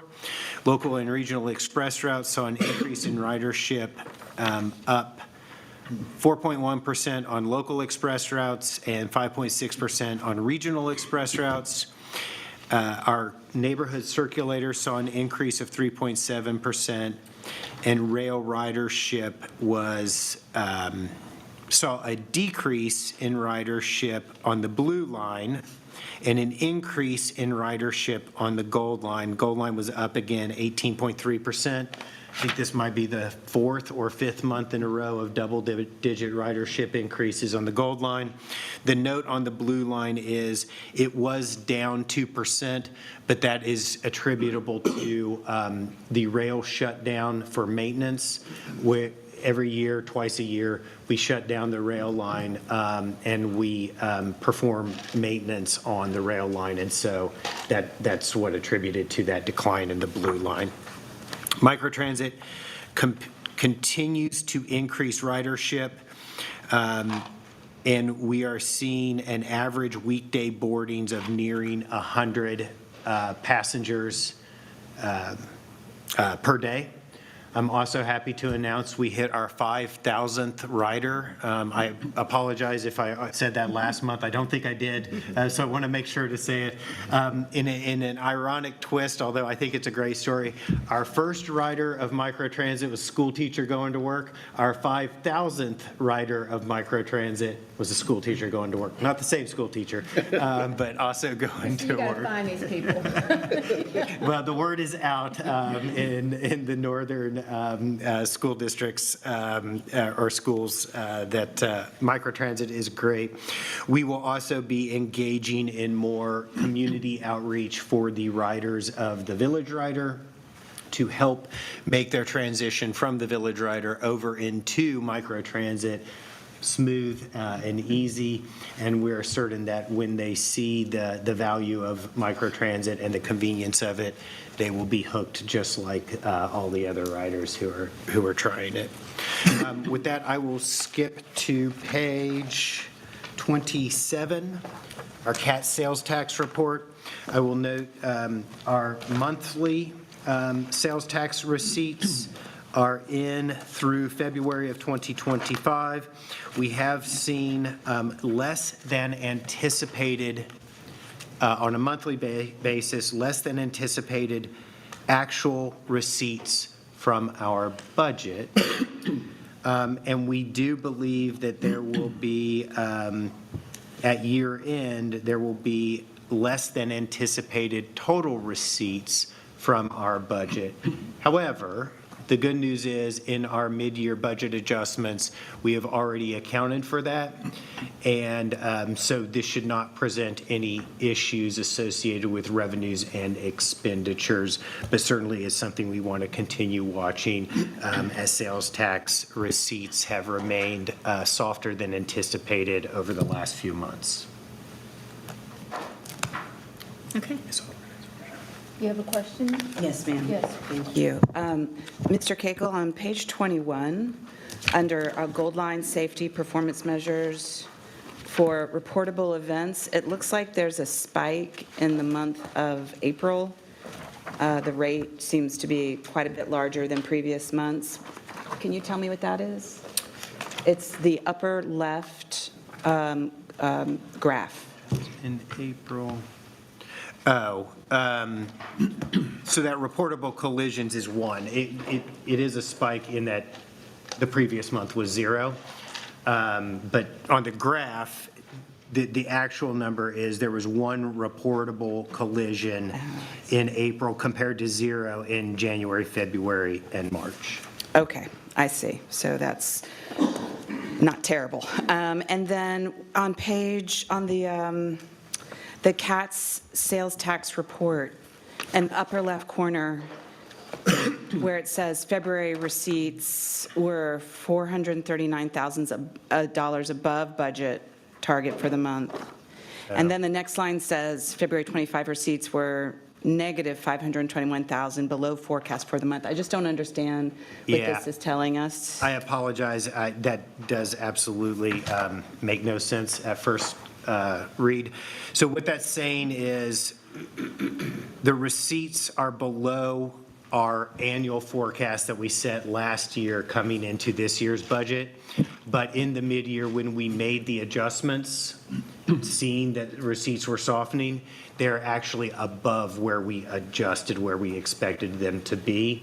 So they're above our mid-year forecast, but they are below our beginning of year forecast. And I apologize. I will make sure that information like that is much more clearly stated in the future. Thank you. Yes. That is all of my report. Okay. Well, thank you for that report. Thank you for the clarifications that we had. And I now would like to address our first action item. We'll start with the transit system plan, and I want to recognize again Mr. Cagle to introduce the item. Yes, thank you. Ms. Goforth, our Chief Development Officer, is here. Again, provided the recommendation and the presentation last month. We have just a few reminder slides as we go through this, and then we will move straight into the recommendation. Certainly, if there are other questions associated with last month's presentation, we're happy to answer those, but we wanted to provide a little bit of a refresher. This is not really new information. It's just a bit of a refresher from last month. Thank you, Ms. Goforth. Thank you. So tonight, we've reached the last step in the process to update the transit system plan. And at the May meeting, if you recall, we presented the results of the public engagement process, the couple of rounds that we've had over the past several months, and the staff recommendations for the transit system plan update. And as Mr. Cagle mentioned, I'll briefly review those recommendations and the MTC action item that's proposed for tonight's action. So the staff recommendation for the financially constrained transit system plan included prioritizing the Better Bus program. This includes a commitment to the full program of frequency improvements, service expansion, and microtransit within the first 5 years. The second part of the recommendation was a phased implementation of the rapid transit corridors. This includes the Red Line commuter rail from Charlotte Gateway Station to Mount Warren, the Silver Line light rail from Airport to Coliseum Ovens, the Gold Line streetcar extension from Rosa Parks Place to Eastland, the Blue Line extension from I-45 South Boulevard to Carolina Place in Pineville, and future extensions of light rail for the Silver Line west to I-45 and east to Matthews, and the Blue Line to Ballantyne would be considered as funding allows, with enhanced bus service implemented in the interim. And the third recommendation was to study and evaluate options to further extend light rail for the Silver Line East, including other funding opportunities. So there are two main pieces to the proposed transit system plan. One is the Better Bus Plan, and the other is the Rapid Transit Corridor System Plan. The recommendation for the Better Bus Plan includes, as I mentioned, quick implementation of service expansion with a 50% increase in service within the first 5 years.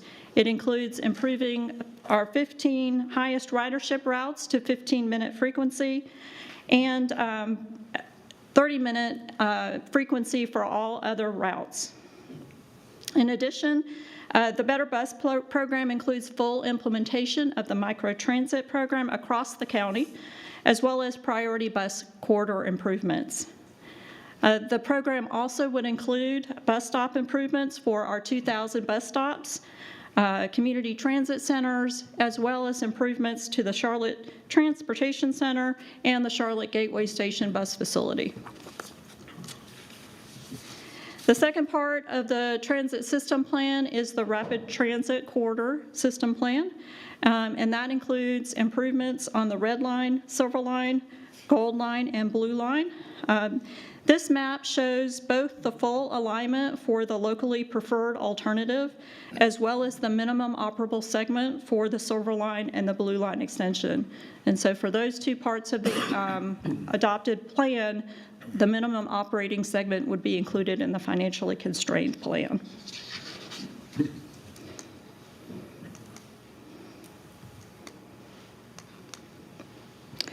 Finally, the recommended implementation strategy for the fiscally constrained plan includes short, midterm, and long-term stages. The immediate focus would be on implementing the Better Bus program, and then we would also implement the Red Line commuter rail service as the first priority in the Rapid Transit Plan, as well as advance the Silver Line. In the midterm, service would begin on the Silver Line, Gold Line extension, and Blue Line extension. And finally, in the long term, both the Better Bus program as well as the Silver Line and Blue Line would be extended as financial capacity allows. So in your packet, you have the recommended action item and resolution for adoption. And I'll just go quickly through each action item included in the resolution. The first one is adopting the transit system plan, including the Better Bus Plan and the Rapid Transit Corridor System Plan. The maps that I just reviewed are included in your package, and those define the locally preferred alternatives for each of the corridors. Item B is approving the fiscally constrained implementation plan for the transit system plan, and those include the elements that I reviewed previously and are listed here. Item C is to request that the MPO, the Charlotte Regional Transportation Planning Organization, include those corridor projects that were identified in the financially constrained transit system plan in the MPO's 2055 Metropolitan Transportation Plan. And this step is needed in order for us to be eligible to receive federal funds for the project and advance the environmental process. Item D is to direct staff to study and evaluate options to extend light rail for Silver Line East, including other funding opportunities. Item E is direct staff to advance our projects, including planning for the Better Bus implementation and continuing studies on the Red Line, Silver Line, and Gold Line. And finally, item F is to direct staff to identify measures to preserve the ability to extend light rail in the future and protect the adopted alignment and station locations for the future rapid transit projects. That concludes the item. I'd be happy to answer any questions. Are there any questions or discussions for staff? Mr. Rustiz from Davison. Thank you. The one thing that I see here that I don't want to pass by in the plan is that there's no provision for microtransit that I see. And I'm concerned about that with the success that we've got thus far, where, you know, we're still at the pilot stage and we're taking 100 cars a day off the road just at the north end. So I just, where does that fall in the verbiage that I'm reading? I don't see microtransit. So Yes, sir. That is a great question. Based on the success of microtransit, we believe that that will be mirrored across. So Better Bus includes the implementation of 19 microtransit zones spanning across the county throughout the entire service region, and that is inherent or part of Better Bus. It is also a very important part of Better Bus, and as we've said before, we believe Better Bus and microtransit is absolutely fundamental and key to the transit system plan. And in item B, I, the first bullet, frequency improvement, service expansion, and microtransit within the first 5 years. never mind. Thank you. Read the Other- subcategories. Thank you. And do you have anything else, Mr. No, I Knox? don't, because bus stop enhancements were something that was key too, and that's already outlined, so. Yes, sir. All right. Mayor, did someone else have their hands over here? Okay, so Ms. Altman, please. Thank you, thank you. I want to say that I was talking to someone today who said, I'm not sure that I'm interested in a bus, more of a bus program. And, what I think it's so important for the community to understand is that this bus program is not the one you know. This bus program will expand service to 450,000 residents across the county. And I don't know if you can pull up the map that shows the permeation of where those routes will be, but it really is pretty amazing compared to what we have now. We need like a before and after so people can get a sense of the difference, because I think we have like 2 main fixed routes that have a lot of frequency, and that's pretty much it. And so this is really, this is just a tremendous difference.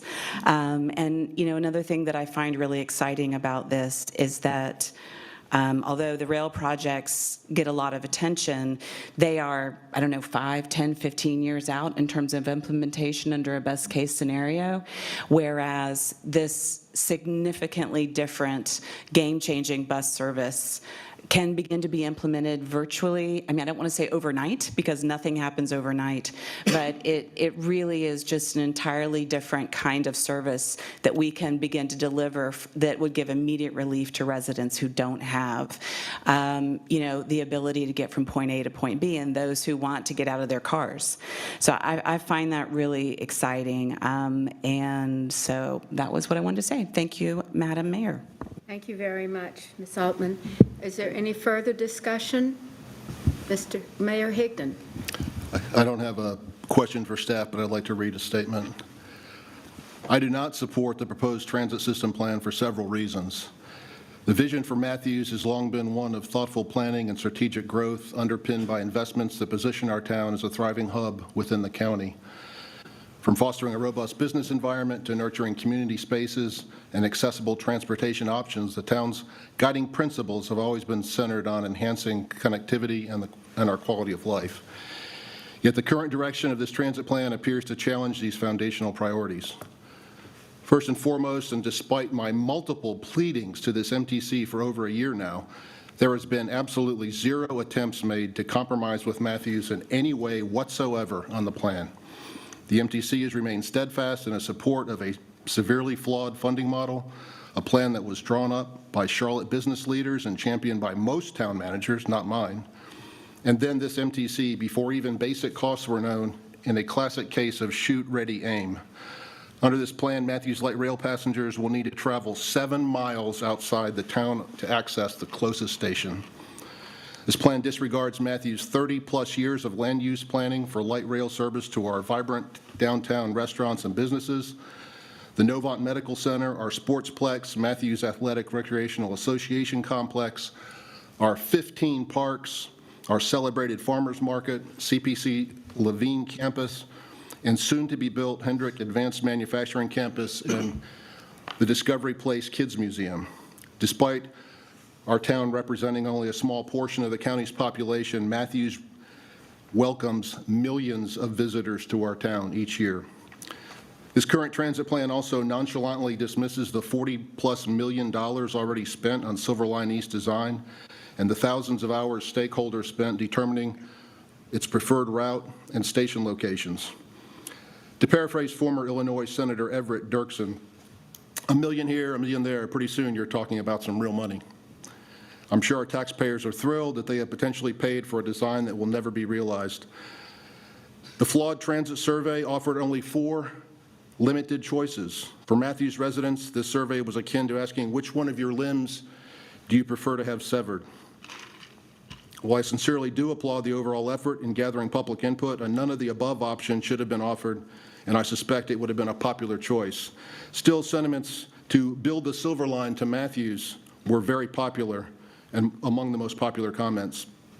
The plan does not consider potential ridership numbers as a determining factor in what routes will be funded. Or if this data was gathered, it wasn't shared with this group or the public. The plan, for the most part, delivers light rail to our wealthiest communities and tells the blue-collar working class to go take the bus. This seems like a strange position to take when so many in this room repeatedly talk about the importance of equity. Speaking of buses, I must comment on the much ballyhooed BRT, or bus rapid transit, that was proffered to Matthews in the early days of the plan, but is now widely viewed as ineffective. What wasn't good for Matthews, I am happy to see you now agree, isn't good for the rest of the county either. This transit plan allocates quite a bit of the tax intake on the Better Bus initiative. As I have stated previously, and despite severely declining ridership from a decade ago, Better Bus may be needed, but taking such a big chunk from a transit tax that was initially envisioned as an avenue to deliver light rail to Mecklenburg County feels like bait and switch. This plan also specifically calls for rail and the Mount Morn station to be built in Iredell County. Everyone in Mecklenburg County should be outraged that this plan neglects to bring rail to East Charlotte or Matthews, and yet delivers it to another county. I do not wish to pay the highest local sales tax in North Carolina and one of the highest in the United States for that outcome, and I suspect I am not alone. This plan also delivers a rail line that will terminate nearly a mile from the Charlotte Douglas Airport. The airport says it has no plans to design or fund a mile-long people mover. Could it be the airport prefers travelers to drive to the airport and pay for parking to fund one of their major revenue streams? This plan is ill-conceived and makes no sense. When asked during our last MTC meeting, CEO Cagle admitted that there is zero funding for any future extension of the Silver Line into East Charlotte or Matthews in this transit plan. Zero. Our constituents heard that message loud and clear. And finally, when I was first elected Matthews mayor in 2019, I was happy to see Charlotte Mayor Vi Lyles lead an initiative to have Mecklenburg County mayors meet periodically to share lunch and collaborate on issues. There was a genuine feeling of esprit de corps then, and all for one and one for all. Sadly, that feeling has disappeared. This MTC has turned its back on Matthews and has made no effort to make any adjustments to a plan that definitely creates winners and losers, and that is unfortunate, and that's why I will be voting no. Thank you. Thank you, Mr. Mayor Higdon. So now I'm going to ask for a motion and a second for the adoption of Resolution 2025-03, CATS Transit System Plan, including a fiscally constrained implementation plan for the Better Bus Program and the Red Line, Silver Line, and Gold Line Extension and Blue Line Extension projects. All right, folks, you can see that commentary during today's transit system meeting where, as we mentioned, the long-term plan for transit in the Charlotte Metro was signed off by the board. And you just heard a few moments ago some commentary from Matthews Mayor John Higdon. You might remember, based on lots of reporting here on WCNC Plus, that Higdon has been frustrated, in his words, with the plan because he's told us before, as we mentioned in some of our prior reporting, he felt like every town in the county, Mecklenburg County, was getting what they wanted out of this long-term transit plan, except for Matthews. He particularly seemed frustrated with the fact that the latest Silver Line route cut out Matthews. So it doesn't go all the way out there. It stops essentially at Bojangles Coliseum. Nevertheless, the transit plan was adopted. There would be an increase in bus service as well as extension of light rail. About 43 additional miles is what we saw. Improved bus frequency is one of the features being touted here of this plan. More micro-transit zones, and then what they're calling phased implementation of rapid transit corridors. We can, of course, keep you very updated with some of the backstory of how this plan came about and some of the public commentary via our website, WCNC.com, and the WCNC Charlotte mobile app. We have a wide body of work, as there have been months and months of discussion following the unveiling of this plan several months back. With that, we want to turn our attention to weather because it's getting pretty active for some parts of the nation. We've got a live look at the radar in the New Orleans area, where we know they've been keeping an eye out for severe weather impacts. I know for a bit today they were under flash flood warning. They have a parking advisory in effect for New Orleans, which we know is low-lying. And so throughout the evening, folks have been warned about parking in certain areas and being urged to, of course, not drive through standing water if they see it, monitor weather alerts throughout the day. Like we mentioned, this is probably one of the more active radars we're seeing in the nation right now. Fortunately, here in the Carolinas, it's a bit quieter considering we had a pretty soggy day yesterday. But we did want to put you on alert as we get closer towards the end of the work week. And we talked about this during our evening newscast, but we just want to reiterate here on Live Impact News that Friday, as of now, we'd like you to be weather alert because we do have risk of severe weather across the Charlotte area. Our weather impact team has put together this, I guess, summary graphic, if you will, which is very helpful. You can see the main time frame that they seem to be concerned with, 2 p.m. to 8 p.m. Once again, this is Friday. Some of the impacts we could be seeing: gusty wind, large hail, and there are various ways, of course, to stay up to date with the forecast. They'd like you to do that. They're asking for you to have a way to get severe weather updates overnight while you sleep. So with that, just keep in mind as our 11 o'clock news comes around, we'll have more on this. Thanks for joining us tonight.